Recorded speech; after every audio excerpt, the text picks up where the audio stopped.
Hi guys, माझ्या नवीन ब्लॉगमध्ये तुमचं स्वागत आहे। आज मी, माझी मावशी, माझी बहीण आम्ही तिघी जात आहोत डोंबिवलीवरून माझ्या ताईच्या घरी तिच्या चोरोटीच्या कार्यक्रमाला। चोरोटी म्हणजे काय?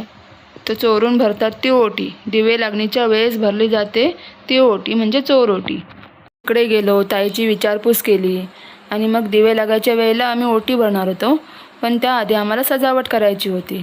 मग मी आणि माझी मावशी, माझी वहिनी आम्ही तिघींनी मिळून ताईच्या चोरोटीची सजावट करायला घेतली।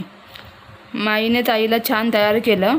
मी पेढे, बर्फी, फळं, काजू, बदाम, चॉकलेट, बिस्किट, कॅडबरी अनेक नाना प्रकारांनी डिशेस सजवल्या। तसेच आम्ही नेलेल्या ओटीसुद्धा आम्ही साईडला भरून ठेवल्या होत्या।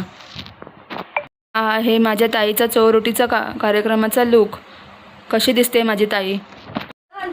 गुलाबजाम, काजू कतली, कलाकंद, मोतीचूर, वेगवेगळ्या डिशेस।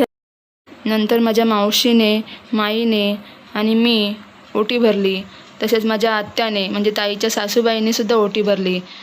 आणि मग होणाऱ्या आईबाबाने एकमेकांचं बर्फीने तोंड गोड केलं आणि मग आम्ही सगळ्यांनी मिळून जेवण केलं आणि मग साड्या घेतलेल्या त्या बघत बसलो होतो। ताईला साड्या खूप आवडल्या। मग फॅमिली फोटोशूट केलं आणि रात्रीच्या ट्रेनने आम्ही तिघी घरी आलो।